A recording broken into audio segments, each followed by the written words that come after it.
Right now on Morning News Now, running away with the competition. Team USA extending its overall lead in dramatic fashion and making some history along the way.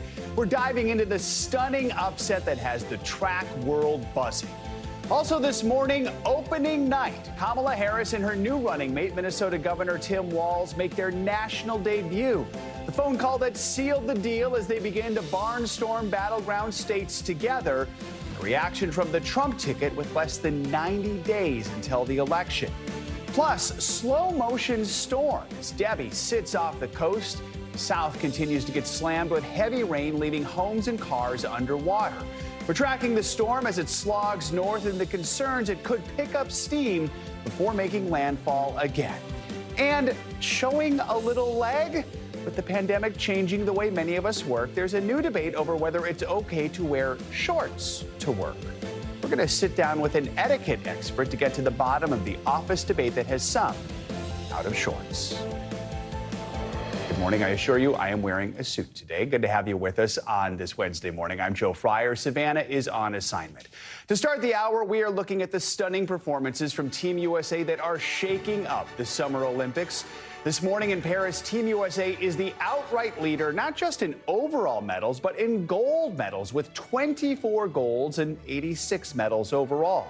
Indiana native Cole Hocker played a role in that. He's now waking up as an overnight sensation after winning the men's 1,500-meter race. Some argue it's the biggest upset of the game so far. That's because Hocker wasn't even in the conversation of potential medal winners leading up to the event. He went on to stage an incredible comeback in the final stretch against two of the heavy favorites. Oh yeah, he also set an Olympic record in the process. Take a listen to what he told NBC News after becoming just the fourth American ever to win gold in that event. Just unbelievable. I saw that list, and I've seen a list of just champions that have come before me, and I kind of always dreamt but never believed, that I would be in the same breath as those guys. But as I've progressed through my career, I've gotten closer and closer, and now it's just truly an honor. Yared Nuguse, also of Team USA, finished close behind him to bring home the bronze. We'll bring you more Olympic highlights later this hour. Now to our top story this morning, the race for the White House and a newly minted Democratic presidential ticket. Vice President Harris and her running mate, Minnesota Governor Tim Walz, are heading to two battleground states today. They'll be in Michigan and Wisconsin for campaign events before heading to Arizona and Nevada later in the week. Their first rally together was last night in Philadelphia. It came just hours after the vice president tapped Governor Walz to join her on the ballot. While addressing the enthusiastic capacity crowd, Ms. Harris praised her running mate. A leader who will help unite our nation and move us forward. A fighter for the middle class. A patriot who believes, as I do, in the extraordinary promise of America. I'm here today because I found such a leader. Governor Tim Walz of the great state of Minnesota. Breaking it all down for us, we're joined now by NBC News correspondent Vaughn Hilliard and NBC News chief political analyst Chuck Todd. Good morning to both of you. Vaughn, let's start with you. So there were 6, then there were 3, then there were 2, and then there was Governor Walz. Walk us through this rollout yesterday and how the VP seemed to come to this decision. Joe, you could say over the years, there have been a lot of names floated for the Democratic presidential ticket. Back in 2020, more than 20 candidates ran. You could say that there are a lot of up-and-comers, people like Gretchen Whitmer, Josh Shapiro, Mark Kelly. But ultimately, yesterday morning, less than 24 hours ago, she named Minnesota Governor Tim Walz, somebody who was really never somebody on the front of people's political minds. And yet there he was just a few hours later up on stage in Pennsylvania, in Philadelphia, alongside his new running mate. Take a listen to part of his introduction to the crowd and the country. Thank you, Madam Vice President, for the trust you put in me, but maybe more so, thank you for bringing back the joy. Donald Trump's not fighting for you or your family. He never sat at that kitchen table like the one I grew up at, wondering how we were going to pay the bills. He sat at his country club up in Mar-a-Lago, wondering how he can cut taxes for his rich friends. This is a man who is currently the Minnesota governor for 6 years now, served in Congress for 12 years, was initially a teacher in Minnesota, a football coach, somebody who made the case last night that all of the years that he had professionally before serving in public office ultimately led him to push legislation and policies that he believes has a direct impact on the people that he has served. And now is to introduce himself to a country where many Americans don't even know who he is. Chuck, let's bring you in a new piece this morning for NBCNews.com. You wrote about the unpredictability of this election year, how the campaign reset is complete. Talk to us more about what you mean. Well, look, I mean, 3 weeks ago, obviously, we were in uncharted waters. We saw what was happening inside the Democratic Party. Fast forward to see where we are. And the biggest takeaway I had from that event last night was, oh, my God, Democrats had to dump Joe Biden. I mean, it is night and day. And what Harris has done, and now picking Walz, they have basically regrouped completely. The Democratic coalition appears to be just about pieced back together. They're back on a level playing field with Trump, maybe even ahead a little bit. I'm a little skeptical of summer polling in general, even during volatile times, but especially during volatile times, because there's still a lot of people traveling, not a lot of people responding. And so you have to be careful here about overreading the polls. But it's clear that the Democrats have some energy again. And when you look at that event last night and you realize where the Biden-Harris ticket was literally 5 weeks earlier, it's a remarkable transformation. But I also want to sort of tamp down a little bit of the enthusiasm that you've seen on the left in the same way we wanted to tamp down the enthusiasm that the right appeared to have during the Republican convention, which is we're still a deeply polarized country. 5 of the last 6 elections were decided by 5 points or less.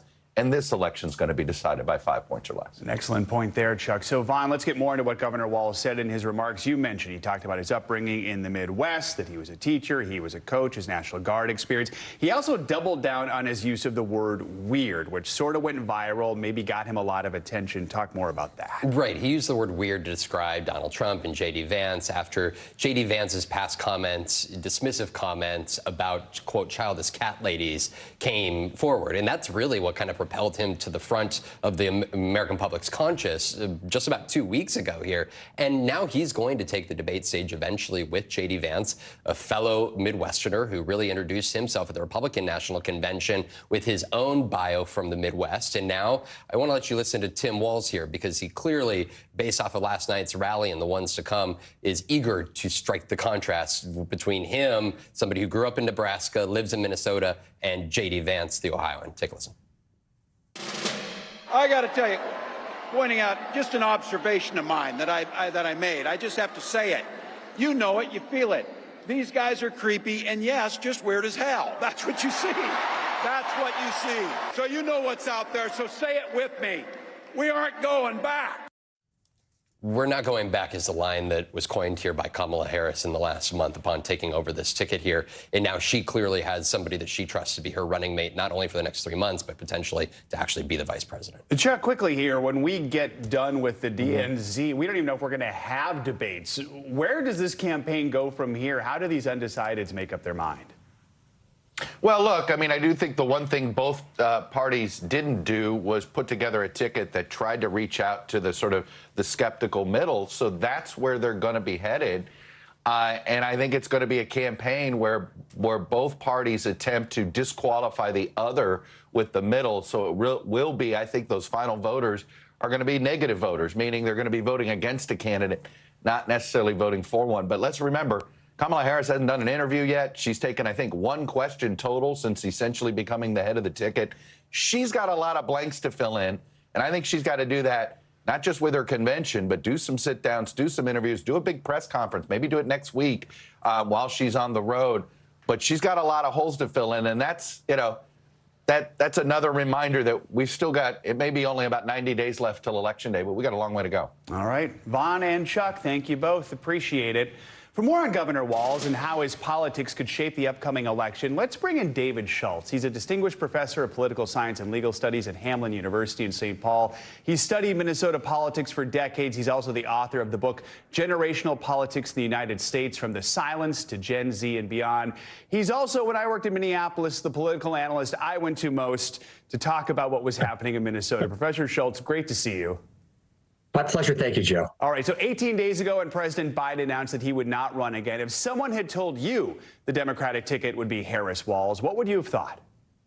I would have thought it wasn't going to happen because he would not have been on my list. Clearly, when Biden exited, Harris was coming in. My short list was like everybody else. It was going to be Kelly. It was going to be Shapiro, maybe Bashar.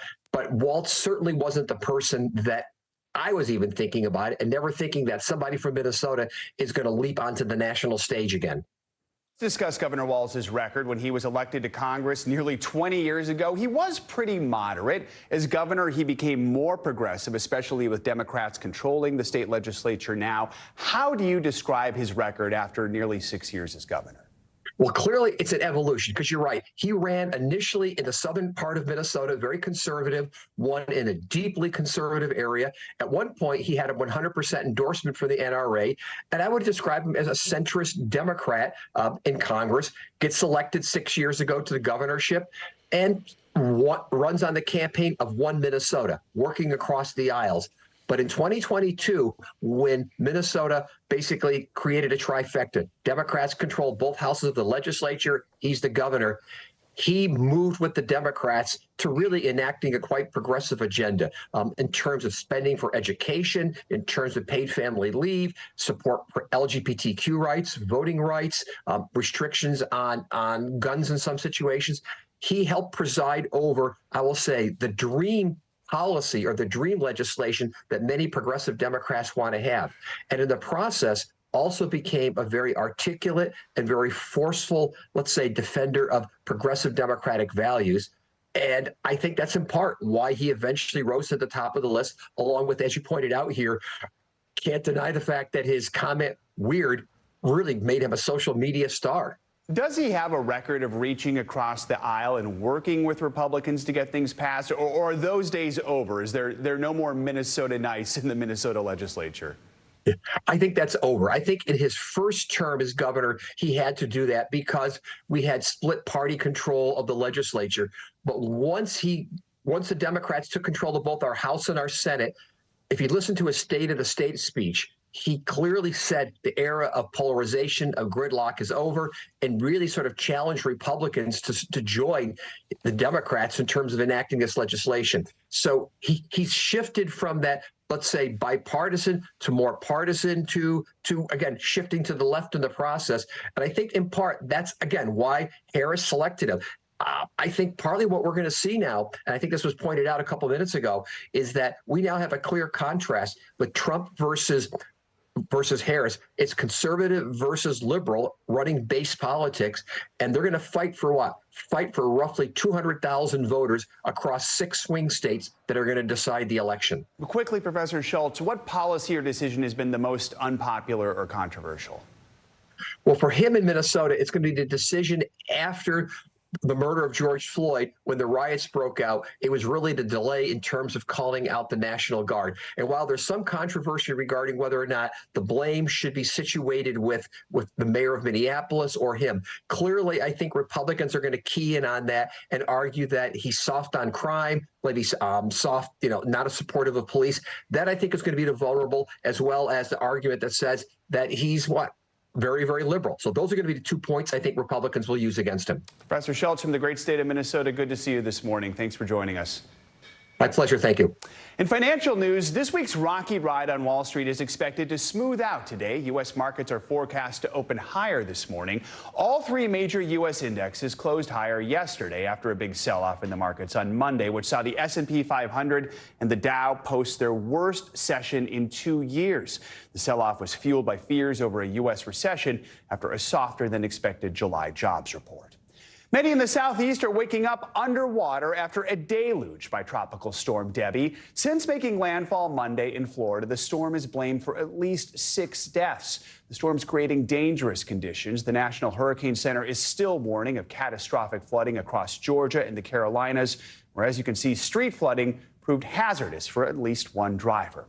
Debby did move offshore Tuesday and continues to churn off the coast of South Carolina, and the end is not yet in sight. Forecasters predict that Debby will move back onshore later this week. NBC News correspondent Aaron McLaughlin joins us now from Myrtle Beach, South Carolina, with the latest. Aaron, good morning. So Tropical Storm Debby has done its fair share of damage, washing out roads, downing power lines. What's the situation where you are this morning? Yeah, when it comes to Tropical Storm Debby, Joe, officials really warning about the rainfall. But this morning here on this beach in South Carolina, it's very much, as you can tell, about the wind as the tropical storm has moved offshore, gathering strength for that second landfall. Officials say they are bracing for more flooding, more rainfall to hit this state. Yesterday, we were further south in Folly Beach as residents were doing everything they can to prevent that flooding. Take a listen. As long as I've lived down here, this is as bad as I've seen it. And what we're doing right now is just trying to keep the 2 drains in our streets open because they are our only lifeline. Without those, there's nothing stopping the water just coming up. Are you optimistic?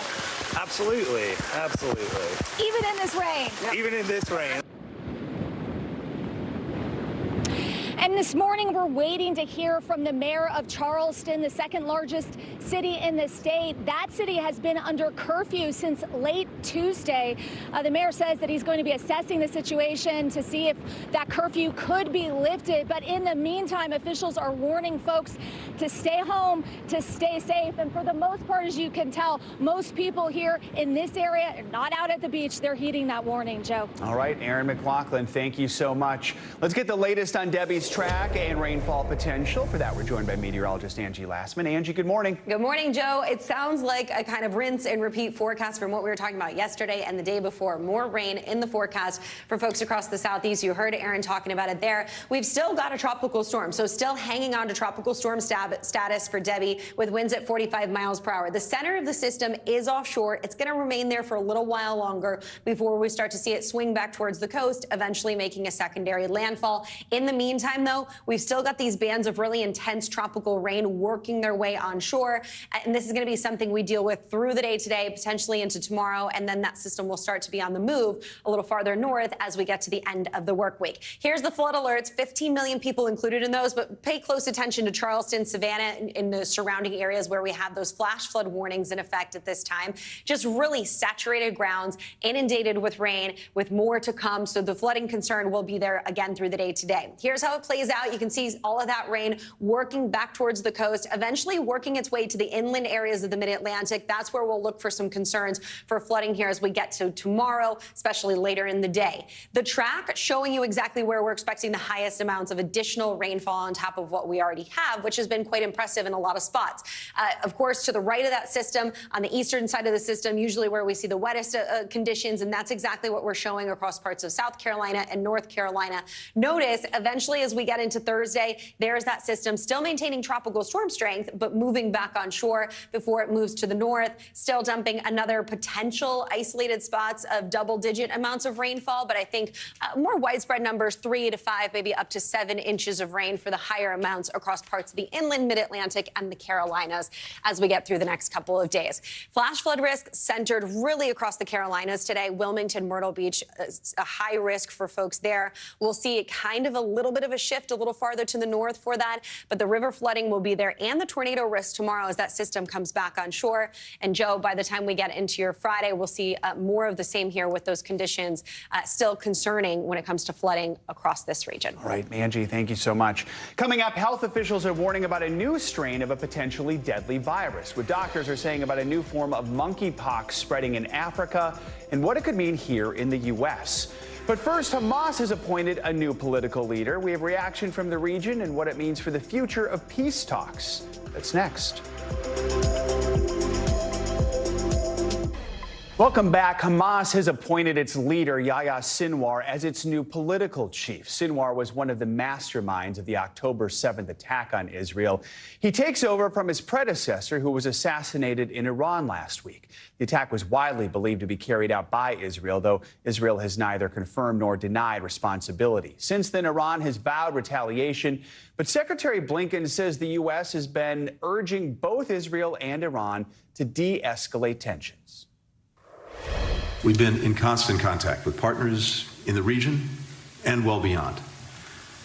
In those conversations, we've heard a clear consensus.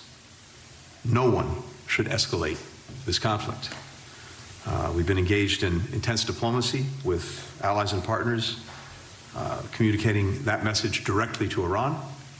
We communicated that message directly to Israel. NBC News international correspondent Raf Sanchez joins us now from Tel Aviv. So, Raf, tell us a little more about Sinwar becoming the new political chief of Hamas. What's the reaction in Israel and just across the region?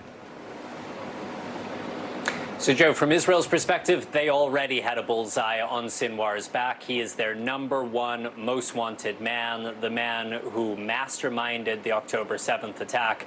They say the fact that he's now Hamas's political chief changes nothing, and that they intend to find him and to kill him. They believe that he is hiding in the tunnels underneath southern Gaza right now, and they say it is only a matter of time before they catch him. Now, remember, Israel has killed Ismail Haniyeh, the Hamas political chief, in that assassination in Iran. According to Iran, Israel is refusing to comment. They've also killed Hamas's military chief, and they have killed Haniyeh's deputy, the #2 political figure. So Sinwar is now the undisputed leader of Hamas. He has consolidated all power within him, and there's always been something of a question of who's in charge of Hamas. Is it the political side? Is it the military side? Is it the people on the ground in Gaza? And we have a very, very clear answer now. It is the hardline leadership of Yahya Sinwar inside of Gaza that is calling all of the shots. Jeff. Raf, we understand President Biden spoke with the leaders of Egypt and Qatar to discuss regional tensions and that effort for a ceasefire in Gaza. Tell us about that, and does Sinwar's position as political chief change anything on that front?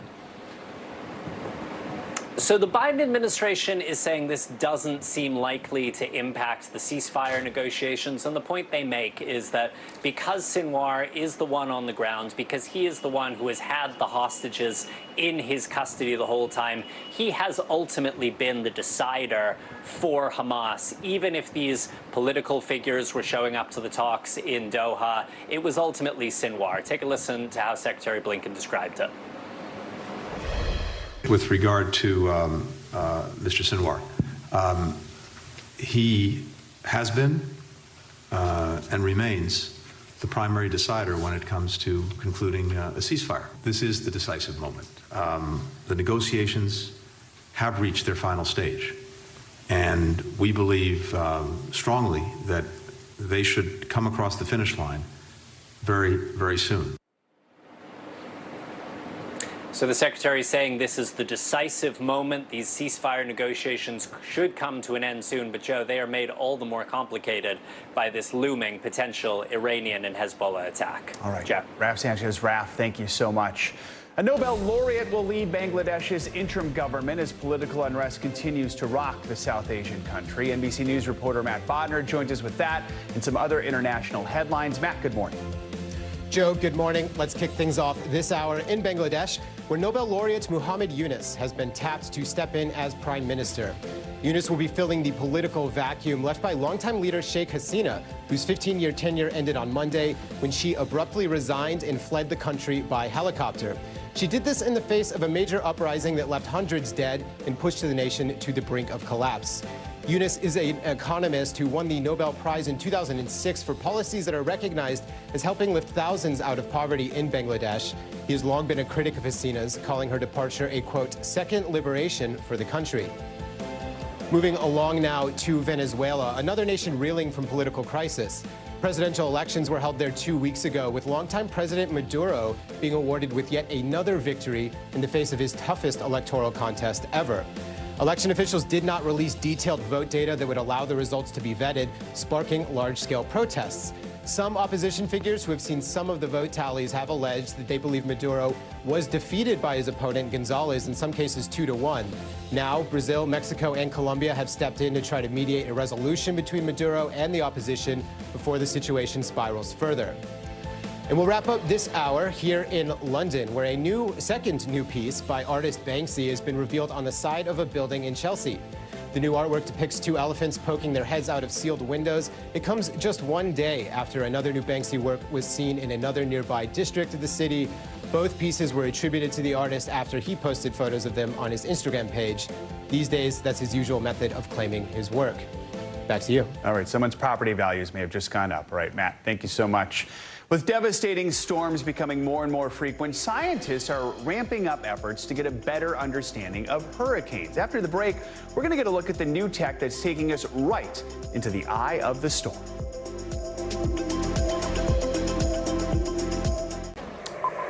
We're back now with our weekly medical checkup. This week, health officials are becoming more concerned about a new strain of a potentially deadly virus. Plus, why trying to judge how happy you are could be making you, well, less happy. NBC News medical contributor Dr. Kavita Patel joins us now to discuss some of these health headlines. Dr. Patel, good morning. Let's start with this rising concern among doctors about a deadlier form of Mpox, the virus formerly known as monkeypox. Experts are warning this new stronger strain is spreading beyond the borders of the Democratic Republic of Congo and Africa. We're expecting an official warning here in the U.S. about potential cases, right? Yeah, that's right, Joe. So we're expecting the CDC in the United States to potentially issue a health alert. We don't have that yet, but it's still a reason to be just vigilant and aware of monkeypox. So just as a reminder, what is monkeypox? So it's caused by a virus, incredibly close contact. So this isn't casual contact, but close contact. And as you point out, a new strain or a new kind of clade and family of that virus, the monkeypox virus, has been found to be more lethal. And unfortunately, that means that we could see a more global spread. The World Health Organization is also considering what to make out of this, and we might see more alerts. But this is something that we can be prepared for, so I don't want people to panic, Joe. That's good news there. So a new study published in JAMA found that nearly half of online pharmacies selling weight loss drugs are operating illegally. So what should people looking for these drugs know? Yeah, so the people thinking about weight loss, it's such a big topic, Joe, and everybody is probably Google searching for a way to get access to these drugs, whether it's through their healthcare professional or, unfortunately, through many of these online pharmacies. Researchers basically set up and looked online and did search terms and looked online to see how many of these pharmacies actually met criteria for basically safe and effective prescribing. And they found, unfortunately, that about half of them, a significant number, 42%, had either illegal prescriptions, had, when they did purchase the pharmaceuticals, actually had higher amounts of the compound semaglutide, the drug that's responsible for the weight loss, and in some cases, as high as 40% of the drug that was prescribed was over-prescribed in that particular amount. Bottom line, these pharmacies are not safe to use. So the doctor's orders here are to really be aware of where you're getting your prescriptions from, and don't just necessarily take the internet as the form of which might be the authority here. I know that sounds kind of like we should all know that, but it's hard sometimes, Joe, because these pharmacies do a good job of maybe looking like they're safe and legal. So then how do you know if it's safe and effective? You need to be able to look online for verification of the pharmacy. You can check not only with local officials, but you can also check with the Food and Drug Administration. You can even check with the State Department, because it's a worldwide monitoring effort that's going on. All right, some important advice there. All right, finally, thinking too much about your own level of happiness could actually backfire, according to a new study from the American Psychological Association. Explain this one. Yeah, look, I think all of us are in the pursuit of happiness. That's probably one of the most common things that I can say, adults and children, that we all want. But when researchers set out with 3 different groups of people, over 1,800 people, to look at what really happens when you're thinking too much about whether you're happy or not, it can be associated with actually lower feelings of self-importance, self-efficacy, confidence, and you can even have higher rates of negativity about events that should prompt you to feel happy. What does all of this mean? I think the doctor's orders here are that you really need to kind of take a step back, Joe, and take your emotions as they are. You need to accept emotions and not try to force yourself to feel happy. And then it also comes, I think, with the fair warning I tell everybody that all of life's events are not going to always lead to something happy. that sometimes things will cause happiness and sometimes they won't. It's how you feel about yourself and your confidence in those settings that can often dictate the outcome. All right. Well, I'm happy to have you with us this morning, Dr. Patel. Thanks so much. As the South begins to clean up from now Tropical Storm Debby, scientists are already working on new technology to help better understand the nature of major storms and hurricanes. NBC News correspondent Priya Sridhar took to the seas for a first-hand look at the drones that sail into the heart of the storm. This is the beginning of a long journey into the eye of the storm. So we're getting ready to deploy. This cutting-edge tool, called a sail drone, is 23 feet long, packed with cameras and sensors, and it's changing how scientists track hurricanes. I think with the changing climate and the intensification of these hurricanes and storms, it's critical that we better understand them. The drones can withstand powerful winds, even 50-foot waves, giving scientists a view of hurricanes they've never seen before. This is video from a sail drone in 2021 in the middle of Hurricane Sam as winds whipped over 100 miles per hour. But first, it has to be released into the ocean. So we just left St. Petersburg, Florida, and this towboat is towing the sail drone into the Gulf of Mexico. Its ultimate destination will be determined by mission control managers back in San Francisco.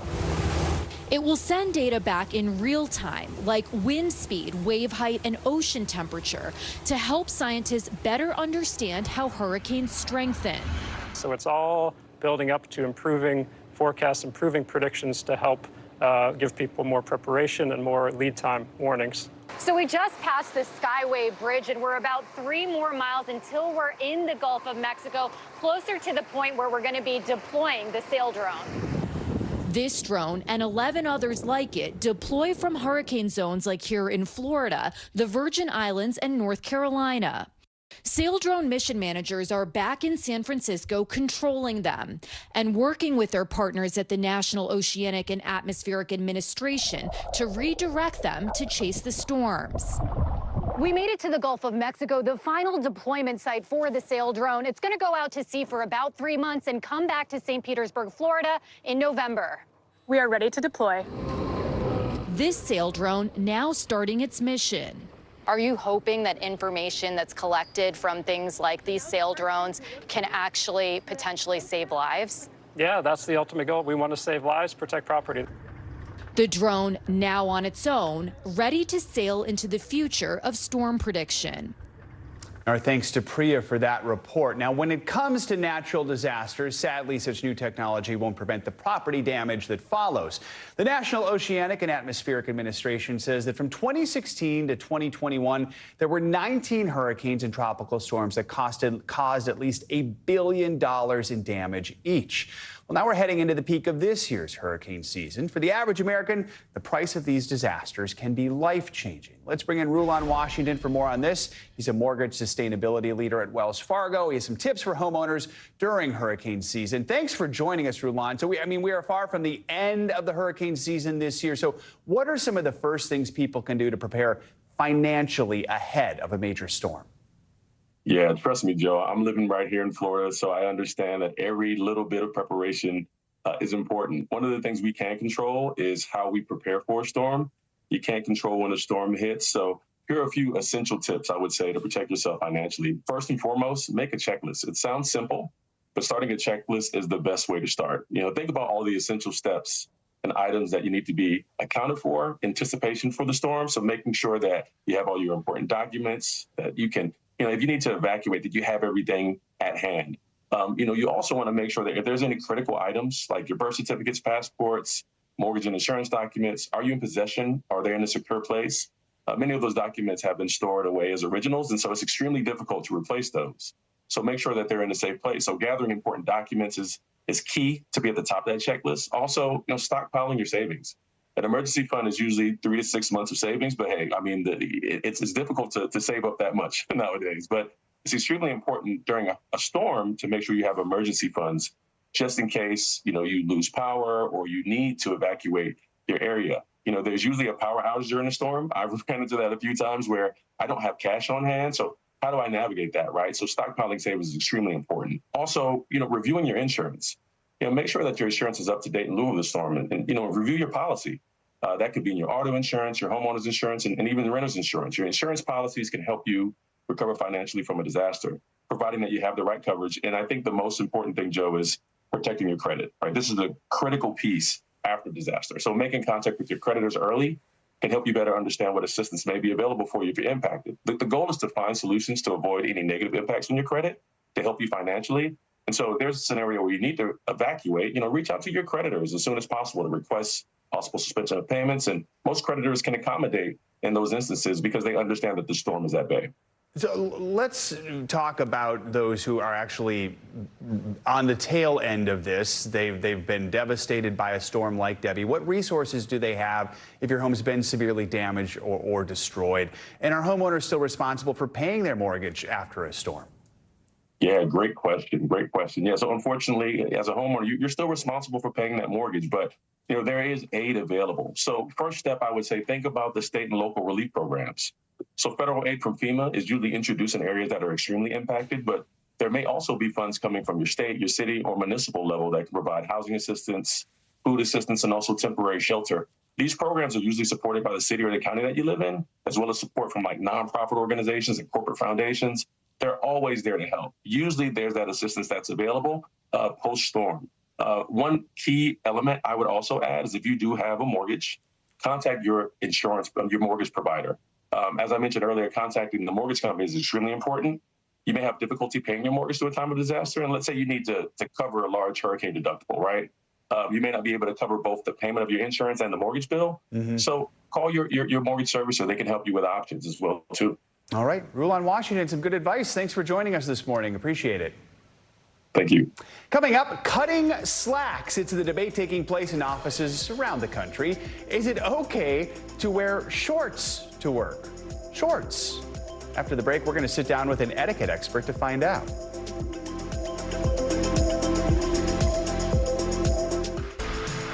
Let's catch up on what's making headlines in the world of Wall Street this morning. Will we see markets continue to bounce back today after what's been a pretty rocky start to the week? It's only Wednesday. CNBC's Savannah Henao is here with that and some other money news. Savannah, good morning. Hey, Joe, good morning. Yeah, it is only Wednesday, so let's see how we fare out the rest of the week. As for today, Wall Street, it is looking to extend yesterday's gains after snapping 3 straight days of losses. The Dow rising nearly 300 points, while the S&P 500 and the Nasdaq were both up about 1%. Now, the staying power of this rebound, well, it remains to be seen as worries do linger about whether the Federal Reserve has waited too long to start cutting interest rates, potentially pushing the economy towards a recession. Meanwhile, Disney is raising prices for most streaming plans starting in October. The monthly price for the ad-supported and ad-free version of Disney Plus are going up by $2 a month to $9.99 and $15.99 respectively. Hulu with ads will also cost $2 more at $9.99 a month, while the premium ad-free version will go up by $1 to $18.99 a month. Now, you'll also see higher prices for the Disney Trio bundle of Disney Plus, ESPN Plus, and Hulu, and the Duo plan of Disney Plus and Hulu. Plus, Disney is also launching a continuous playlist feature, or channels that show a steady stream of curated content on Disney Plus later this year. And get ready to smell amazing. Auntie Anne's is launching a signature fragrance called Need. The chain says the new scent will make you think you're wrapping yourself in a warm, freshly made pretzel with notes of buttery dough, salt, and a hint of sweetness. To mark the launch, Auntie Anne's is opening a pop-up pretzel perfumery in Soho in New York City for one day only on August 13th, Joe. Not sure I want to smell like that necessarily. I want to eat one, but I don't want to smell like one. Exactly. All right, Savannah, quick question. You wearing shorts today?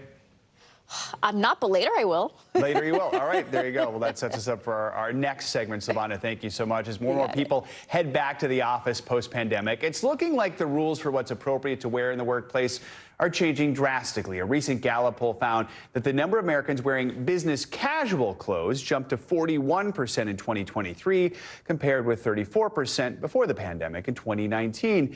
And that is sparking a new debate over whether shorts should now be accepted at your 9 to 5. help settle the debate, let's bring in Thomas Farley. He's an etiquette expert and author known as Mr. Manners. Thomas, good to have you with us. So more employers are allowing people to wear business casual in the office. Not everyone's on board with that. So what actually counts as business casual? Can we include shorts in that? Joe, you are so right about this. And, you know, the problem with business casual, it's such a broad term that companies are a little bit frightened about getting very specific. So I actually lead workshops on this. I do programs called Dress for Success, and I'm constantly brought in by companies that say, we've adopted a business casual work environment, but our employees really are coming to work in outfits that are inappropriate. But they're afraid to really delineate. Now, this idea of shorts, particularly in the summer, this, I think, is stretching the limits of what business casual is meant to be way too far. Comfort, yes, but you still need to project confidence. And this is where shorts, I think, crosses that line. Is there like a rule for shorts, like a certain temperature outside or like a certain length, or are we still kind of sorting all this out? Well, again, you've hit the nail on the head here. So for someone who's working in an office, as opposed to somebody who's out doing deliveries or someone who's in a non-air conditioned office, or maybe the AC is on the fritz, then of course shorts would be entirely appropriate. But in an air conditioned office, even in summer, the idea that now, okay, well, maybe 3 inches above the knee or 2 inches above the knee, are HR managers really prepared to start walking around the office with measuring tapes? And this is what we'd be looking at.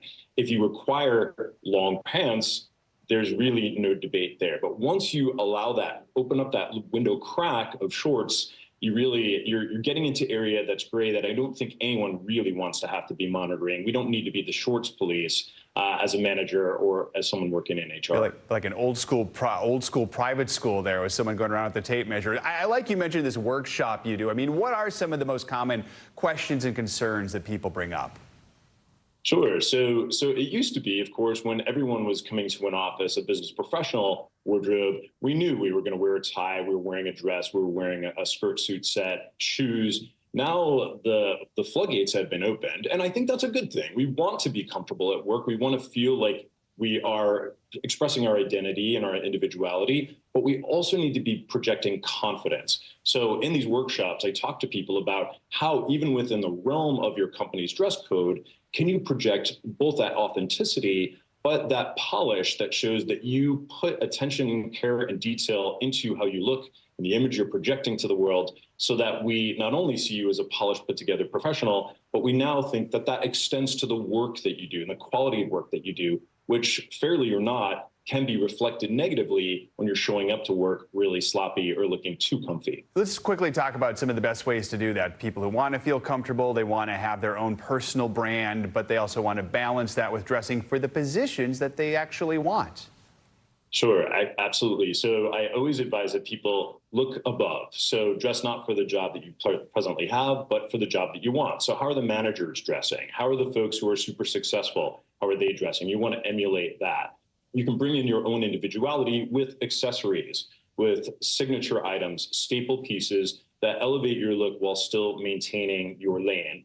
And then, of course, make sure that whatever you're wearing, be it business professional, business casual, or casual, it's pressed, it's not stained, it's not tattered, and that it fits you well. It's appropriate for your body type. You want to be the best version of you at work, and our wardrobe is one of the best ways to do so, regardless of what the dress code might be. All right. Thomas Farley, good to have you with us. Thank you.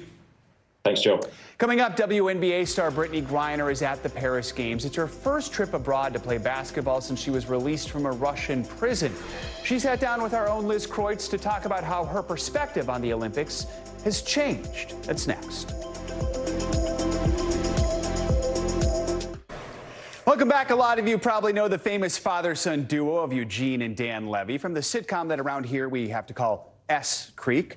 They've done a lot together, but now they just might be taking their on-screen antics to the Emmys together. The two are reportedly in talks with ABC to front this year's ceremony, which airs pretty soon on September 15th.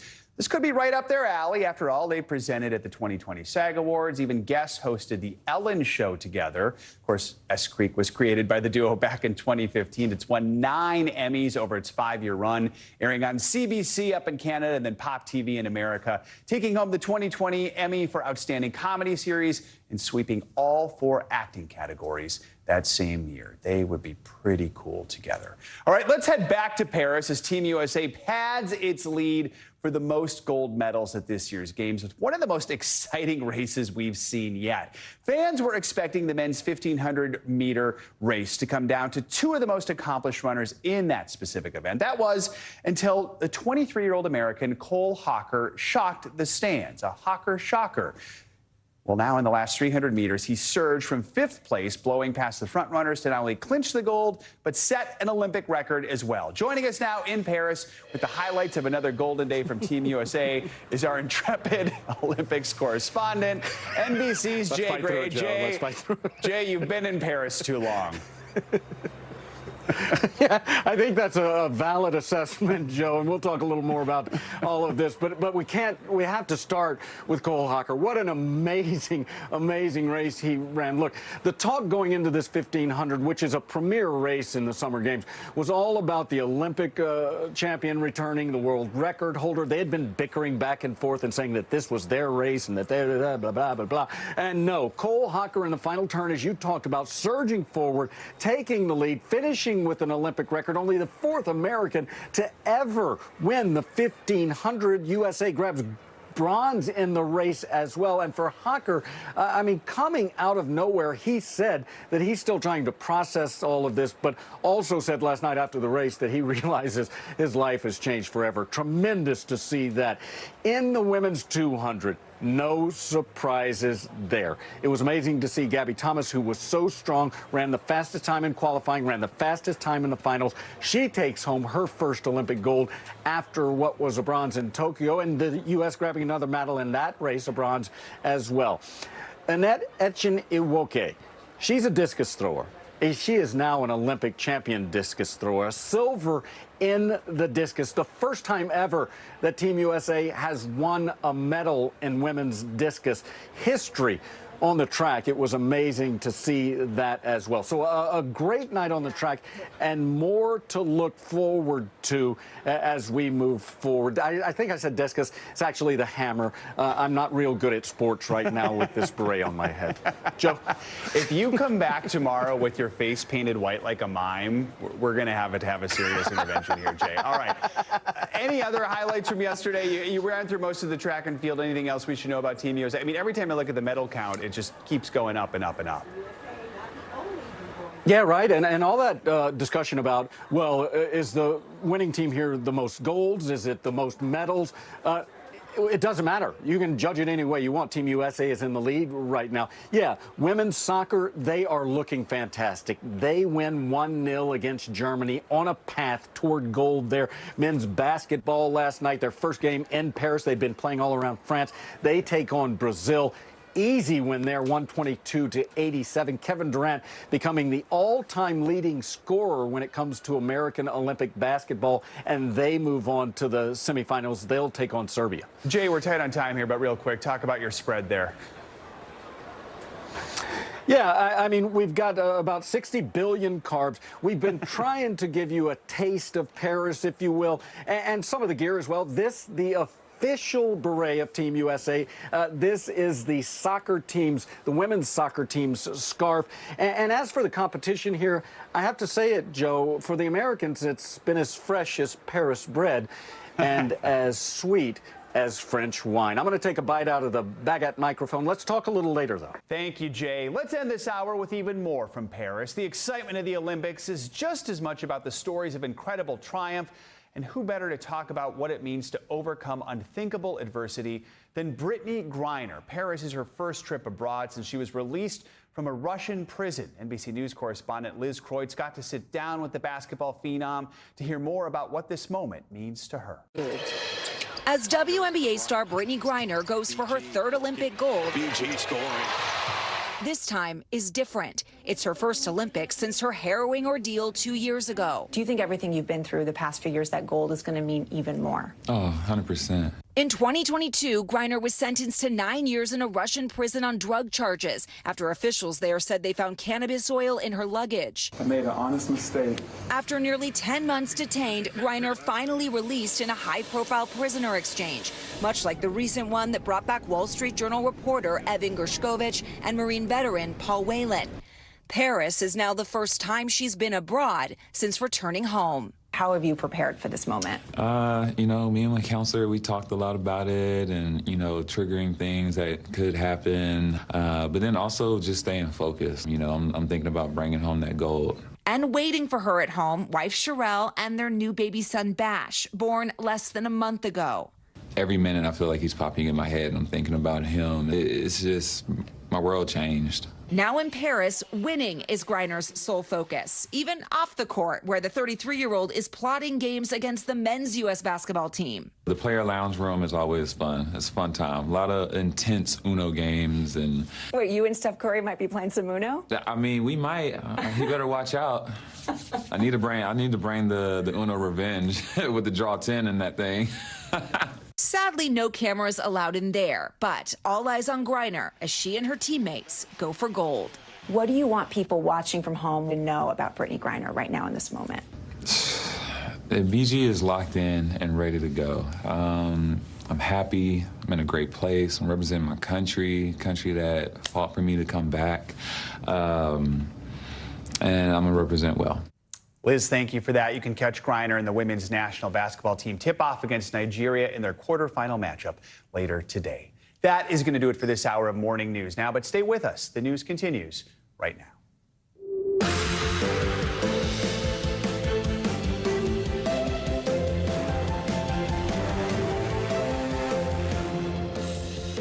Good morning, I'm Joe Fryer. Savannah is on assignment. Right now on Morning News Now, feeling like gold. It was another banner day for Team USA in Paris. Track superstars Gabby Thomas and Cole Hocker stunning fans with gold medals to take back to the States. Oh, but that's not all. Speedster Britney Brown rounding out the 200-meter podium with some bronze hardware. We're going to get her reaction to it all later in the hour.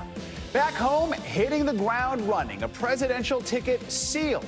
Vice President Kamala Harris and her newly minted running mate, Minnesota Governor Tim Walz, head out on a campaign blitz in some key battleground states this week. But who is this relatively unknown pick? We're going to dig into the governor's background as former President Trump ramps up the rhetoric with the race to November now in full swing. We're also tracking Tropical Storm Debby this morning as it makes its way up the East Coast. The dangerous cell now responsible for at least 6 deaths across the Southeast, and it's expected to bring even more rainfall to the Carolinas in the coming days. Our Angie Lassman has the latest. And move over fast food joints. Some popular sit-down spots are now looking to win over hungry customers with their own delicious deals that don't come with the post-pandemic sticker shock. But how are diners reacting? We're going to take a closer look later in the hour. Let's start this hour with a look at the historic wins for Team USA at the Summer Olympics. Cole Hocker mounted an incredible upset to top the podium with a new Olympic record in the men's 1,500-meter race. And Gabby Thomas became the first American woman to win gold in the 200-meter event since 2012. And then there's Team USA's phenom wrestler, Amit Alor. At just 20 years old, she earned gold in the women's freestyle 68-kilogram wrestling event. She is now the youngest wrestler ever to win gold for the U.S. Alor dropped just 2 points over the course of the tournament in Paris en route to her first Olympic medal. Here's a little bit of what she told NBC News Now anchor Tom Yamas after that impressive win. I kept telling myself, believe in yourself. Today is your day. Today is your day. You will become an Olympic champion. You can do it. You can do it. Everybody has been supporting you. You've been training so hard for this. And I just had to walk out there and I had to believe. I had to stay focused every second. And I did it. I did it. We did it. With just 4 more days of Olympic events scheduled, Team USA leads the way in overall medals with 86 and golds with 24. We're going to bring you all the latest from Paris shortly. It is, of course, another busy day for Vice President Harris and her newly selected running mate, Minnesota Governor Tim Walz. The new Democratic ticket will hold campaign events today in the key battleground states of Michigan and Wisconsin. It comes after Harris and Walz made their debut yesterday in another battleground state, Pennsylvania. NBC News Chief White House correspondent Peter Alexander has the latest. Hey, Joe, good morning to you. Vice President Harris and the man that she wants to be the next one, Governor Tim Walz, hitting 4 states in 4 days.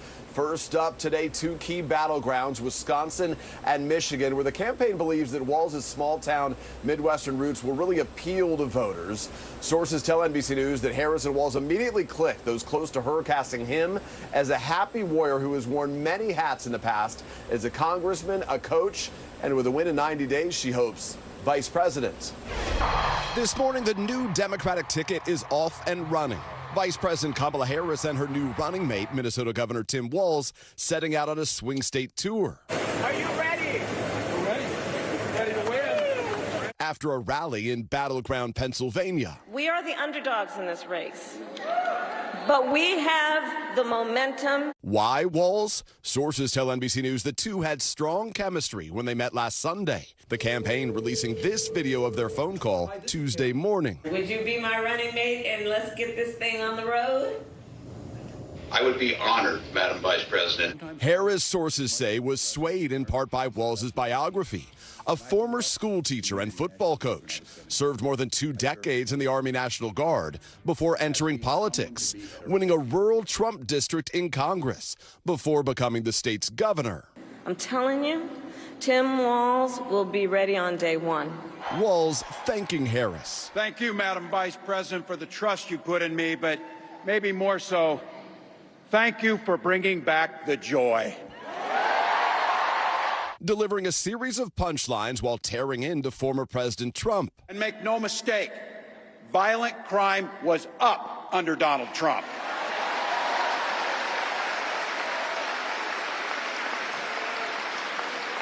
That's not even counting the crimes he committed. And mocking J.D. Vance as an elitist. J.D. studied at Yale, had his career funded by Silicon Valley billionaires, and then wrote a bestseller trashing that community. Come on! Walz also repeating the now popular attack line that first got him attention among many Democrats. These guys are creepy and, yes, just weird as hell. But according to a new poll, 71% of Americans say they don't know or have an opinion on Walz. So now the race is on from both sides to define him. The Trump campaign seizing on Walz's governorship, including his progressive policies on abortion and transgender rights, and his response during protests following the death of George Floyd in 2020. Mr. Trump, in a message to supporters, warning Walz will unleash hell on earth. He's a really far-left candidate. He's a really far-left governor. But the fact that Kamala Harris selected him, I think, shows really, really poor judgment. With the Walz pick, Harris is making a big bet that she could win the crucial battleground of Pennsylvania without that state's popular governor, Josh Shapiro, on the ticket. Hard to believe, you know, Joe, that Joe Biden dropped out of this race just 2.5 weeks ago. And this is clearly going to be a showdown between Harris and Trump. But what is clear this morning is that her choice cements the sharp contrast between their two visions for the country. Joe. All right, Peter, thank you so much. Governor Walz is not a political newcomer, but until yesterday, he was not well known outside of Minnesota. NBC News senior Washington correspondent, News Now anchor Hallie Jackson, takes a closer look at his upbringing and political career and how he was tapped to join the Democratic ticket. Hey there, good morning. With 90 days left, the new Democratic ticket is now heading to key Rust Belt battlegrounds today, Wisconsin and Michigan, places where the Harris team thinks Governor Tim Walz can help turn out voters. He's a relative unknown nationally. About 7 in 10 Americans say they haven't heard of Walz, as both sides now race to define the new VP pick. Governor Tim Walz stepping onto the biggest stage of his political career. I couldn't be prouder to be on this ticket. Joining Vice President Kamala Harris at a rally in swing state Pennsylvania Tuesday. So we got 91 days. My God, that's easy.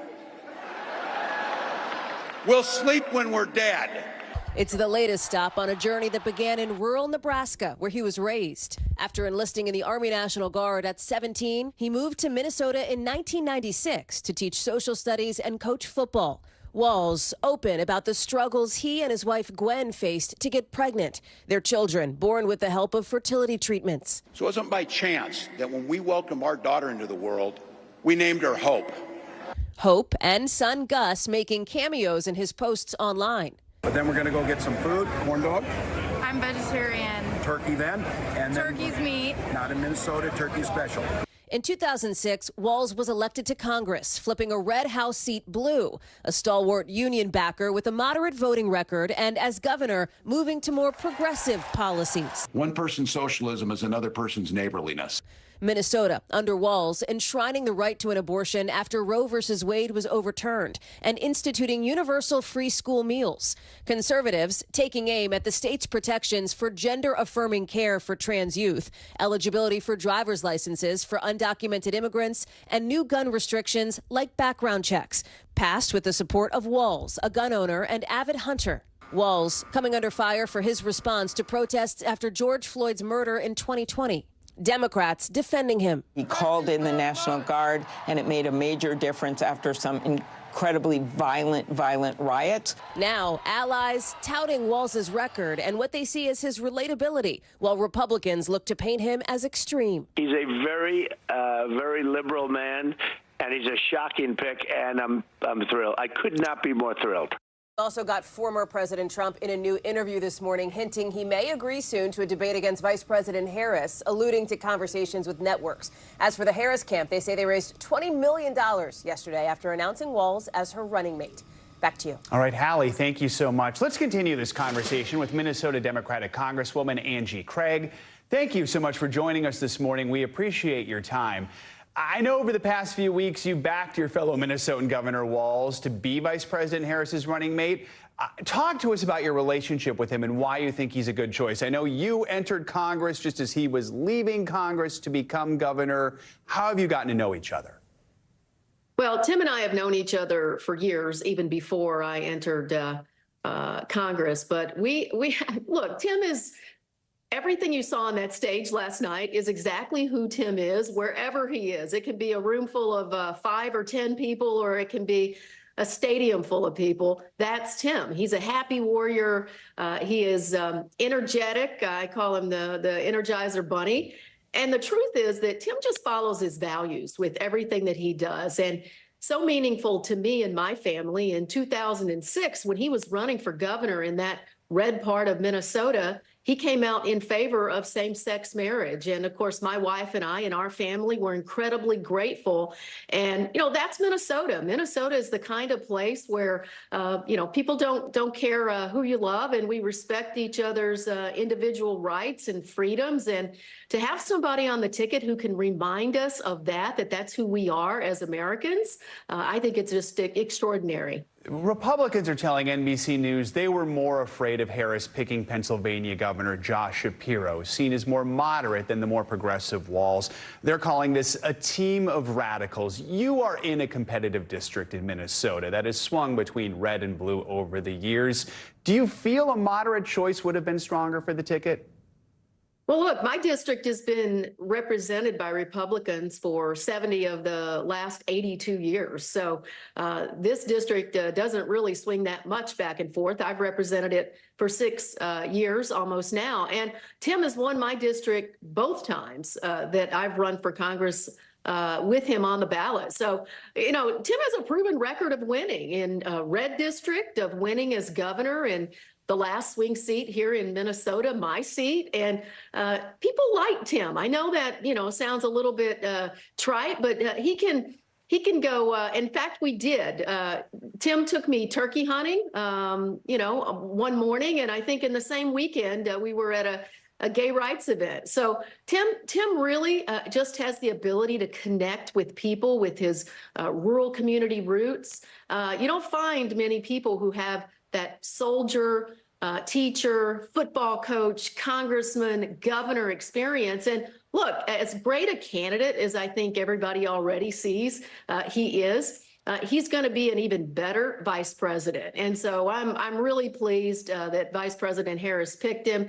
And look, all those complaints, all those things that Republicans are going to say, those have they tried and failed in Minnesota. So at the end of the day, Tim has never lost a race, and he is such a happy warrior on the campaign trail. And Democrats are feeling great right now. One thing that stood out in Walz's resume comes from 1999 when he was a teacher in Mankato. He became the faculty advisor for the school's Gay-Straight Alliance. Vice President Harris even mentioned it at the rally last night. As the first LGBTQ plus member of Congress representing Minnesota, when you first heard that, and I don't know if you first heard it yesterday or you heard it long ago, what did you think personally when you heard that? Well, I've known that for many years about Tim. And, think about it. The high school football coach who led the team to its first state championship also led the Gay-Straight Alliance at his school. I mean, extraordinary, right? And that's Minnesota. You can, again, you could just, it's a fascinating thing. And I think this country at the end of the day is, it's polarized, of course, but we need people who understand that we're all Americans first. And I think Tim gets that. He's going to try to bring us back together as a country. And my family and I have always been grateful to Governor Walz for just standing up for the LGBTQ community and paving the way for the first LGBTQ member of Congress from Minnesota, who my wife and I and our 4 sons and now 3 grandsons, we're just your neighbors. And I think that's what Tim can communicate in a way that very few politicians can. Congresswoman Angie Craig, thank you for your time this morning. We appreciate it. Thank you. We turn now to Tropical Storm Debby as it drenches cities from Florida to the Carolinas. The storm is creating dangerous conditions for many in the southeast, stirring up tornadoes and submerging streets with waist-high floodwaters. NBC News correspondent Priscilla Thompson joins us now from Wilmington, North Carolina with the latest. Priscilla, good morning. Joe, good morning. Right now, Debby is over the Atlantic Ocean, so we're in the outer bands, which means that the rain is coming in waves. But when it comes, it can come down heavy, which could cause flooding. And the other threat is rivers like this one, which are expected to reach major flood zone as this water continues to come in. So while it may look nice and peaceful right now, the threat is not over just yet. Tropical Storm Debby unleashing its strength from Florida to the Carolinas. The powerful storm leaving much of the southeast underwater this morning, washing out roads in Georgia and bringing down trees and power lines in South Carolina. Residents scrambling to prevent possible damage. Some even clearing drains as the storm slams South Carolina with heavy rain. They were our only lifeline. Without those, there's nothing stopping the water just coming up. But for many, it's already too late, with residents in Bluffton, South Carolina worried this is only the beginning. Even more rain is expected to fall in the coming days. The bedrooms are soaking wet. The bathrooms are soaking wet. Up to 25 inches is forecast to hit South Carolina this week. And across the region, an urgent warning to stay off the roads. We have a SUV that got swept off of golf course into Gamble Creek. In Manatee County, Florida, this drone video shows Good Samaritans rescuing a woman trapped in her car by rising water. And from above, a look at the widespread flooding in Sarasota, hit by over a foot of rain. Some even turning to boats to navigate the roads, with neighborhoods completely submerged. And Joe, already at least 6 people have died. And as this storm is now over the Atlantic Ocean with those warming waters, it could potentially re-intensify before it makes landfall again, hitting the Carolina coast overnight. Joe? All right, Priscilla, thank you so much. Let's check in with meteorologist Angie Lassman for more on what we can expect from the deadly storm in the coming days, plus the rest of today's forecast. Angie, good morning. Hey, good morning, Joe. Halfway through the work week, and we're still dealing with Tropical Storm Debby, and we've got a long way to go. Still going to see this system keep its act together at least for another couple of days. And either way, we're talking about mostly rain being the most impactful thing coming from this system. Right now, 45-mile-per-hour winds. The center of it sits just offshore. That happened yesterday. It moved a little farther to the east. But it continues to bring all of that moisture on in. Now, not quite as heavy of rain as what we've dealt with over the past couple of days, but still, we've got really saturated grounds, and we're expecting more of this rain to come over the next few days. So the flood watches are up. 15 million people included in those, and specifically specifically, we've got flash flood warnings for the Charleston and Savannah areas.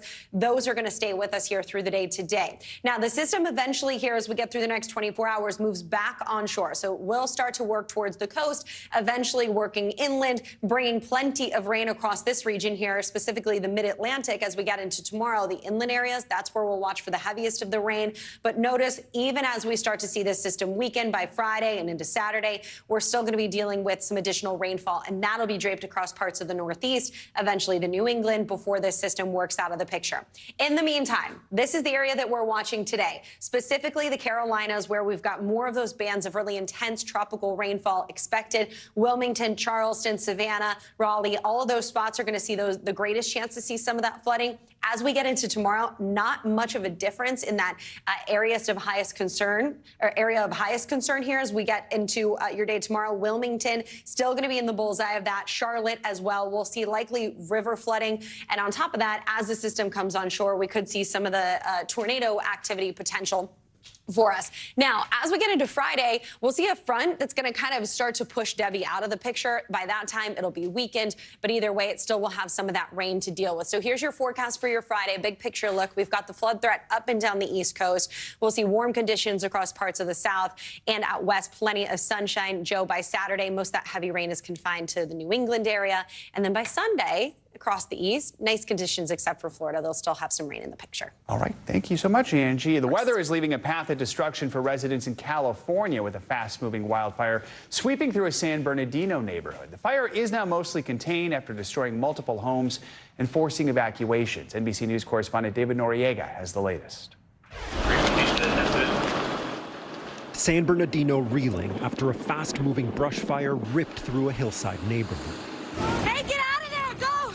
The Edge Hill fire exploding Monday in a matter of minutes, destroying multiple properties and reducing entire homes to ashes. What I saw was a devastation to our community. We have families who do not have their homes anymore. You could just feel the pain walking through the site.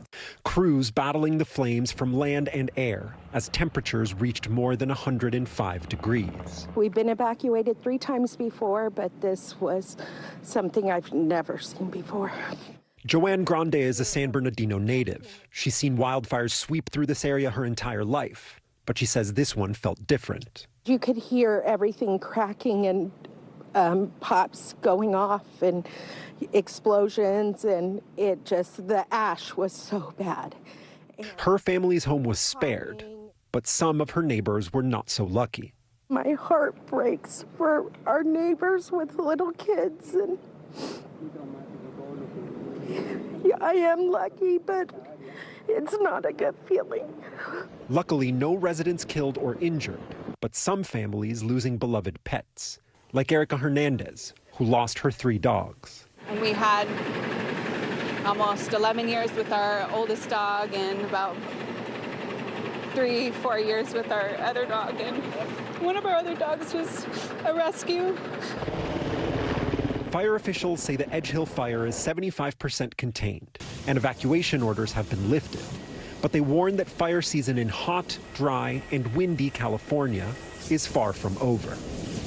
Our thanks to David Noriega for that report. The cause of the fire is still under investigation. Let's return now to Paris, where American runner Cole Hocker is waking up this morning with arguably one of the most surprising gold medal wins of these Olympics. Fellow Team USA member Yara Naguse finished that same race with the bronze. It's the first time in 112 years that 2 Americans earned spots on that podium in the Olympic men's 1500. Team USA also earned medals in the women's 200 meter, with Gabby Thomas taking the gold and Britney Brown earning bronze. Live in Paris with all the latest at the Olympics is NBC's Beret Jay Gray. Jay, good morning. Unbelievable race from Cole Hocker there. Just one of several amazing medals for the U.S. on Tuesday. Tell us more about it. Yeah, bonjour, mon ami, and welcome into our little Parisian cafe, Joe. You're right.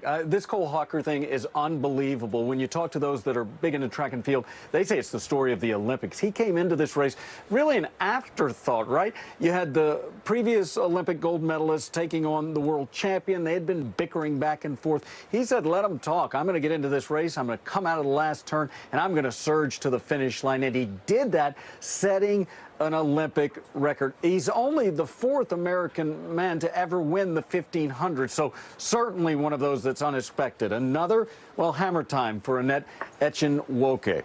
She wins silver in the hammer, the first American woman to ever win a medal in that event. That's just amazing to see. And then you've got Amet Elor, the wrestler who only dropped 2 points the entire competition, and she's the youngest American wrestler at 20 to ever win a medal. What was that medal? Gold. She was dominant. It was so nice to see, and what a great talent she is. There's a lot of promise there for Olympics to come. No kidding. I feel like this is just the beginning for her. All right, I want to talk about the latest TikTok trend coming out of the Olympics this year, Jay. It's called "Sad to Announce I Did Not Make the Cut for Paris 2024." Clips like these racking up millions of views, making light of their attempts, maybe unsuccessful attempts at popular Olympic events. Even Suni Lee showing that she's a good sport, joining in on the fun. Right. This is pretty cool. Yeah, it's amazing to see.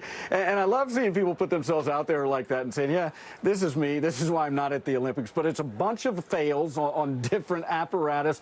And it's just so funny. And everybody taking it a step further. I don't know about you, Joe, but when I watch some of these, and I do, I'm addicted, I can't help but worry about some of these kids that are doing. I mean, I know it's all in the sport and the competition, and it looks like everybody gets up, but they take some pretty serious spills. It is hilarious. If you haven't seen it, you need to see this. Yeah, no one should, of course, be doing this intentionally. I actually can't watch the Suni Lee fall anymore. That one was a tough one to watch. All right, let's go back to the main event in Paris. Plenty of action for Team USA coming up, so catch us up on the medal count here and what we're looking forward to today. Yeah, no question. And as far as the medal count's concerned, USA, they've been back and forth. Oh, you're not winning the Olympics because you have the most. You've got to have the most golds. We got the most of everything. Bring us more medals. They're doing great. 24 golds, 86 total. China second with 22 golds, 60. So everybody lagging behind in total medals. France, the home country, they have really done a great job here. They're in third. Great Britain fourth. Australia fifth. Look for more medals for Team USA tonight on the track. You've got the 400 for the men. That's a good opportunity, as well as the women's pole vault. I'm also anxious to see the women's basketball team. They're tipping it off against Nigeria in the quarterfinals. They'll get to the finals. And volleyball for the men, Joe. Great to see them doing so well. They play Poland. If they get through that, they're in the gold medal match. What I'm also very much looking forward to is eating every one of these croissants, all of the baguettes, and finishing it off perhaps with a bite out of the baguette microphone. You're going to request that every story you do from here on out, the baguette microphone. I can just see it now. Yes. All right, Jay Gray, thank you so much. Appreciate it. Much more from Paris coming up later in the hour, including a one-on-one with Team USA bronze medalist Britney Brown, who we just mentioned, fresh off her triumph on the track in the women's 200-meter race. But first, after the break, we're going to bring you the latest from the Middle East as Hamas chooses one of the masterminds of the October 7th attacks as its new political leader. We're also going to take you inside an underground hospital in Israel as the nation braces for retaliation from Iran and Hezbollah. Those stories and more up next.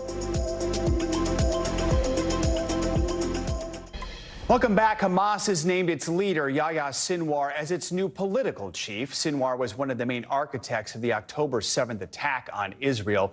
His predecessor was assassinated in Iran in an attack widely attributed to Israel, though Israel has neither confirmed nor denied responsibility. NBC News international correspondent Raf Sanchez takes us inside an underground hospital in Israel as it braces for retaliation from Hezbollah and Iran. Explosive Hezbollah drones piercing Israel's airspace, one crashing down on this highway. 19 civilians and soldiers injured, according to Israeli authorities. Israeli jets striking back in southern Lebanon and causing sonic booms over Beirut. But fears rising, this may only be a skirmish before a much deadlier battle to come. Hezbollah and its Iranian backers vowing revenge on Israel after last week's killing of a senior Hezbollah commander in Beirut and the assassination of Hamas's political chief in Tehran. Hamas announcing that Yahya Sinwar, the architect of the October 7th attack, will take over as their new top leader. Israel says this video shows Sinwar in the tunnels below Gaza, where they've pledged to find him and kill him. But for now, Israel's military is bracing for potential all-out war with Iran and its allies. And so is the country's healthcare system. Rambam is northern Israel's biggest hospital. Beneath it, an ordinary-looking parking lot. But in just hours, it can be converted into the world's largest fortified underground medical facility. 2,200 hospital beds filling spaces where cars once parked, ready to treat patients below ground while war rages above. Basically, we are deserting the above-ground hospital, and everybody comes into this floor. Professor Michael Haberthal is the Director General of Rambam. And you have to understand that the reference scenario that we have to give solution to is a war of about 60 days with missiles falling around us. And this is not Hamas missile, this is Hezbollah missile, much more powerful, much more accurate, every 4 minutes for 60 days. Rambam isn't yet in emergency mode, but it's on high alert and started moving beds underground after the October 7th attack. Some dialysis patients are already being treated down here. Planners imagine 8,000 patients, staff, and their families living underground. You can go in and have a shower. There's a classroom for teaching kids and operating tables for the war wounded. So if a war breaks out and there are mass casualties, there could be life-saving operations happening right here? The director shows us the bunker command center. Oh, wow. Basically, we run all the operation from here. Monitoring patient numbers and their conditions, communicating with the army and government, and potentially watching the devastation above ground. We have the capabilities, we have the solutions, and this is for us to fulfill the mission. Planning for a war that feels closer every day. Our thanks to Raf Sanchez for that report. Now to other headlines from around the world. Elon Musk is facing backlash after making controversial statements about the riots in the UK. NBC News reporter Matt Bodner has that and other world stories. Matt, good morning. Joe, good morning. Let's kick things off this hour right here in the UK, where locals are scratching their heads at recent commentary from Elon Musk, the head of social media platform X, responding to a wave of far-right violence that has shocked this country in recent days, wrote a post on Monday that civil war in the UK was, quote, inevitable. Most everyone here seems to disagree. One British professor told NBC News in response to this that, quote, no one who has even a passing familiarity with the country would embarrass themselves by making such an absurd prediction, end quote.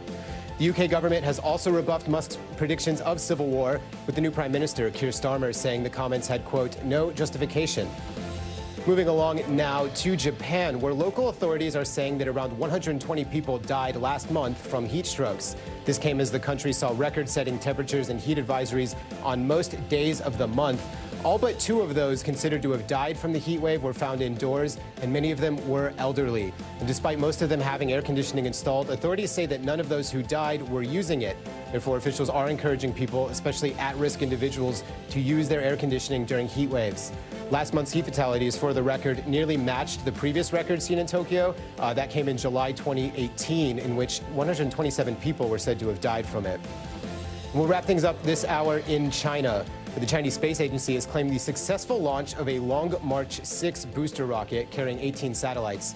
Now, satellite launches happen all the time from many different countries these days, but yesterday's launch is noteworthy in that these 18 satellites are the first batch in China's new 1,000 sails mega constellation of communication satellites, and this is all said to become China's rival to the SpaceX Starlink constellation. China plans to put out more than 1,000 of these satellites into orbit before the end of 2025, and long-term goals envision thousands of satellites down the road. Back to you. All right, Matt, thank you so much. Coming up, we're diving a little deeper into Vice President Kamala Harris's pick for her running mate, Minnesota Governor Tim Walz. Why his passion for teaching and the needs of his state students is drawing both praise and pushback from voters, especially when it comes to the issue of free school lunches. That's next on Morning News Now.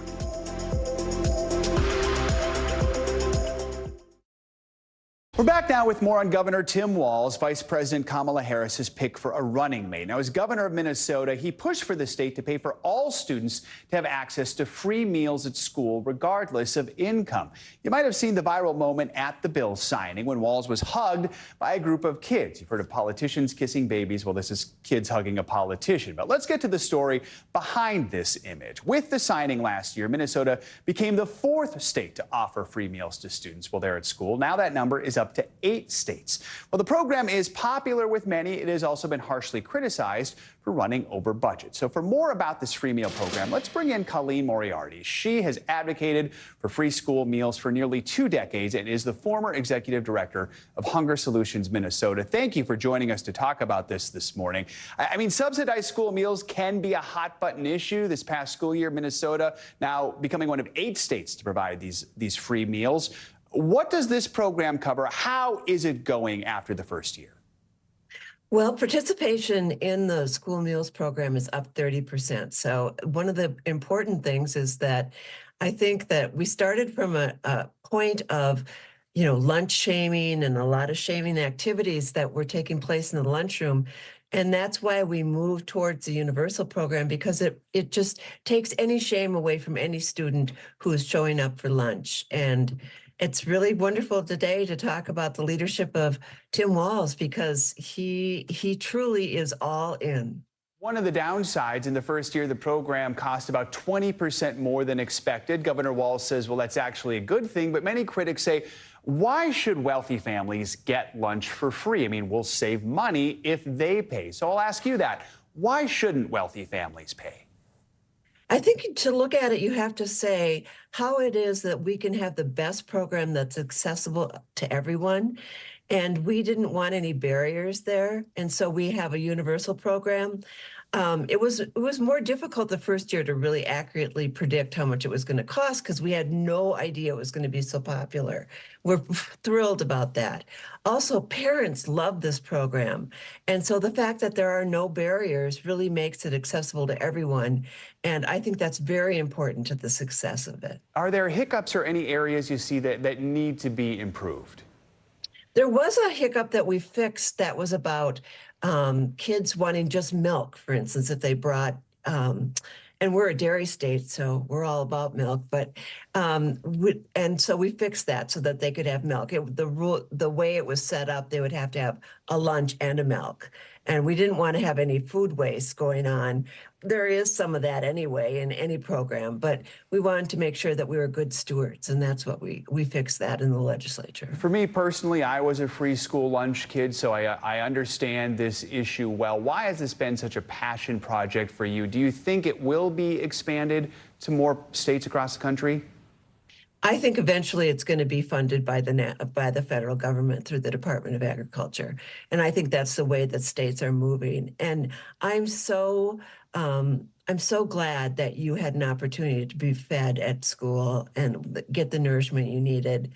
It is a core issue for me because I believe in human rights, and I believe that it was a right of children to be able to have a lunch and not suffer shame, or not have to sit in the principal's office, or not to have the food dumped in front of them. Those were all things that were happening.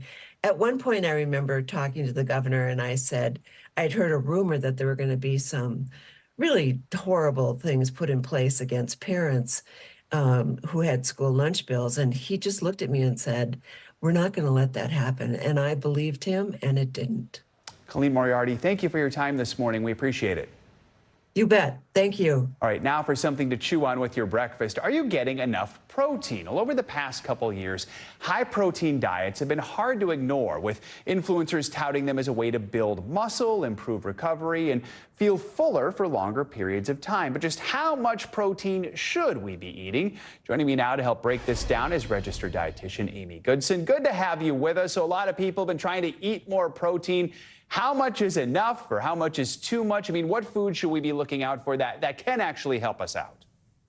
So protein is essential to so many functions in our body. It helps maintain lean muscle mass. It helps us grow. It also helps us with fluid balance, as well as satiety. So lots of people love high protein diets due to satiety. Protein really helps you get full faster and stay full longer after your meals and snacks. So with the role that protein plays in the body, we want people getting adequate amounts, but of course that amount differs based on someone's size, how active they are, and a variety of features. So we really want to focus on that individualization of protein and helping them get it on the plate at each meal and snack. Some diets recommend eating more protein rather than carbs as a way to lose weight. Others recommend it's a way to build muscle. What do people with those two aims need to actually know? So protein is essential for helping with satiety, as I mentioned. So protein helps you get full faster and stay full longer. So typically when someone is trying to lose weight, we recommend that they're taking in about 1.5 grams of protein per kilogram of body weight. So for a 150-pound person, that's about 100 to 105 grams. As a registered dietitian, I like to teach people what that looks like on a plate. So that might look like making 1/3 of your plate protein, 1/3 of it a high fiber carbohydrate, and then 1/3 of it vegetables. Now, if you're looking to gain lean muscle mass, we want to increase protein intake to about 1.2 to 2 grams of protein per kilogram body weight. So when you think of 2 grams of protein per kilogram body weight, it's a little less than a gram a pound. So that same 150-pound person would need right around about 135 to 140 grams of protein. So making sure that they're getting protein at breakfast, lunch, dinner, and then of course making sure those in-between snacks have an additional 10 to 20 grams of protein can be really helpful for getting what you need to meet your goal, whether it be weight loss or muscle gain. And the worry is that some of these influencers are recommending people have too much protein, and that can cause serious damage to your body. Talk about that and how we can tell if we're overdoing it. So the great news is that if you are a healthy individual and you have healthy kidneys, most people can consume up to 2 grams of protein per kilogram body weight, which, like I said, is about a gram per pound. Now, for those that might have other health concerns, kidney function problems, you need to reach out to your physician and see how much protein is right for you. But for everyone else, really looking at distributing protein over the course of the day. So I encourage people to eat about 25 to 30 grams of protein at breakfast and at lunch and at dinner. And then again, another 10 to 20 grams at a snack. So that can be individualized based on how much protein you need. But 25 to 30 grams might look like in the morning, 2 eggs, 1/4 of a cup or 1/2 a cup of cooked oats, and about 8 ounces of cow's milk. That looks like about 4 ounces of lean beef, chicken, or fish. And then if you're plant-based, that could be about 1.5 cups of lentils. So thinking about how you get protein on the plate is key for optimal health. All right, Amy Goodson, thanks for your time and your expertise this morning. Appreciate it. Coming up, imagine chowing down on a 3-course meal at fast food prices. Well, after the break, some of those sit-down staples like Applebee's and P.F. Chang's are looking to win back hungry customers without that post-pandemic sticker shock. We've got your reservation up next. We're back with some financial headlines now. Shares of Airbnb are under some pressure this morning. CNBC's Silvana Henao has that and other money news. Silvana, good morning. Hey, Joe. Yeah, good morning to you. As you mentioned, shares are under pressure of Airbnb. This after the vacation rental platform warns of some signs of slowing demand here in the U.S. Now, the company pointing to shorter booking windows, which suggests people are waiting until the last minute to make reservations due to worries about the economy and inflation. Now, earlier this month, Booking Holdings also warned the booking window shrank this spring and are expected to tighten even more this summer. More than half of current homeowners believe making improvements or repairs are a good reason to tap their equity, such as a home equity loan or line of credit. Americans held nearly $33 trillion in home equity as of the first quarter of this year. That is a record amount. A new Bankrate study finds homeowners also consider debt consolidation, paying tuition or other education expenses, and keeping up with household bills as other reasons to tap their home equity. And, well, perfume isn't just for humans anymore. Dolce & Gabbana introducing an alcohol-free scented mist for dogs. The brand says the fragrance is inspired by founder Domenico Dolce's unconditional love for his loyal dog, Fifi. Now, you can pre-order Fifi for 99 euros or roughly $108 and get it by August 16th. Dolce & Gabbana recommends dog owners spray the perfume on their hands or a brush before applying it to their pet, Joe. All right, so earlier this morning we talked about smelling like a pretzel. Like a pretzel, now exactly. A dog. All right. Right. Savannah, thank you. Staying it. on your wallet, we've been following the so-called food fight between fast food restaurants battling it out for your business. Well, now some chain restaurants are looking to get in on the action, too. NBC News senior business correspondent Christine Romans has the latest on these summer deals. At this Los Angeles area P.F. Chang's, diners enjoying a night out without the sticker shock that often comes with the check. It says $5 happy hour. That's pretty much unbeatable. And since we're all tightening the belt a little bit these days, it sounds like a good deal to go for. Customers arriving hungry for P.F. Chang's new happy hour deal with $5 drinks and snacks. It's just one of many restaurants looking to lure in inflation-weary customers. Heck yeah. I was so excited. It can be tough to find like a good place to go and eat that's affordable. Some diners say the Chinese food chain is giving fast food a run for its money. Here you can get a nice drink, you can get better quality food, and it's going to be honestly cheaper than McDonald's. P.F. Chang says it's a winning strategy. We're seeing traffic coming in for happy hour, specifically at our bar, and we're seeing it with people saying that they want value in what they're getting. The cost of dining out rose 4.1% in June over the previous year. P.F. Chang's entering the so-called restaurant value wars, along with other chains like Chili's, Outback, and Applebee's. They're competing with the fast food industry, as some customers have expressed dismay at the prices of items at giants like McDonald's. Can we talk about how ridiculous fast food prices are anymore? Fast food is now so overpriced that it is often cheaper to go to a sit-down restaurant than it is to drive through fast food. Now Chili's offering up a 3-for-me combo, including an entree, side, appetizer, and drink for $10.99. And Outback has a 3-course meal starting at $14.99. Fast food restaurants racing to slash prices in response to backlash. Looking for a reason to try the new $5 meal deal at McDonald's? 3 tasty options, fries, drink, and nuggets, all for $5. And though inflation is cooling, some fast food restaurants say they're still feeling the heat. Both Pizza Hut and KFC reported same-store sales declines of 3% last quarter. But overall spending at restaurants is continuing to climb and expected to reach record levels this year. Consumers really aren't holding back on going out, but they're doing it in a savvier way. Christine Romans, thank you so much. Total spending at U.S. food service establishments is expected to rise more than 5% this year. That's according to the National Restaurant Association's annual report. So Americans might not love the bill, but it does look like we are still paying. All right, coming up, going the distance. After the break, we are going one-on-one with Olympic bronze medalist Britney Brown, fresh off her 200-meter triumph on the track. We're going to bring you her reaction next. This is Morning News Now. As the Summer Olympics start to come to a close, there's one actor who just might have audience members out of their seats still. This morning, Variety is reporting that Mission Impossible star Tom Cruise will perform a one-of-a-kind Olympic stunt at the closing ceremony in Paris. Cruise is renowned for his action-packed films and commitment to performing his own stunts. So far, the Oscar-nominated actor has been tight-lipped about any appearance, but he has been there since the beginning, so we're just going to have to wait and see. Team USA picked up several medals on Tuesday, including 2 in the women's 200-meter sprint. Gabby Thomas is the first American to win the event since Allison Felix in London. And on the podium right there with her was Britney Brown, winning the bronze for her first Olympic medal. And we are lucky to be joined by the bronze medalist herself, Britney Brown from Team USA. Congratulations. How are you feeling right now?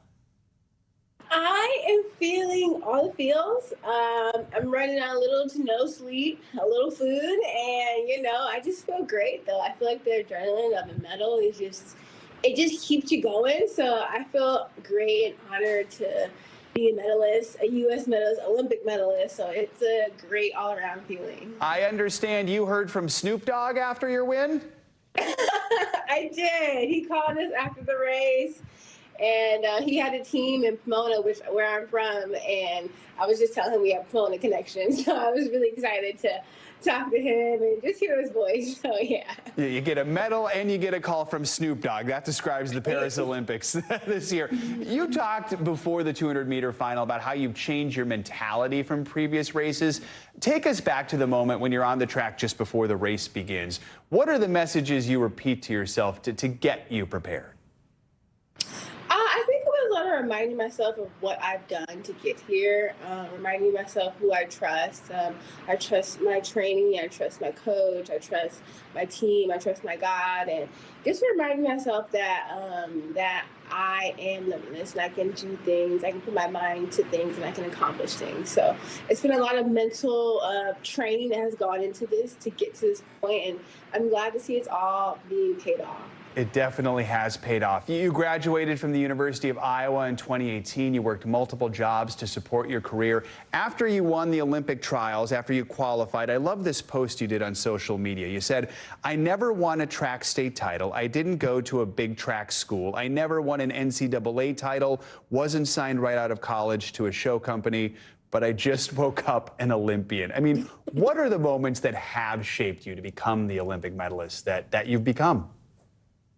I think, that tweet, I was able to resonate with a lot of people who just really had to work for it, and people who just created their own lane and created their own pathway. And it may not look like, a big school or a big a shoe deal right after college, but it looked different. And I'm just glad to know that, I can resonate with people who really had to work and just have a different story, and you can still come to the same goal with a different story. So I'm glad to feel that from people, and glad to show that you can still do it regardless. There's this video you took 8 years ago, which you admire Olympic legend Michael Phelps, say you looked up to him for reaching every goal that he put his mind to. And I believe he responded when that video was posted on social media saying, "This is so cool, congrats, can't wait to watch you in Paris." I'm guessing that meant a lot to you. I mean, what did that mean to you? And what's next for you? What's your next goal?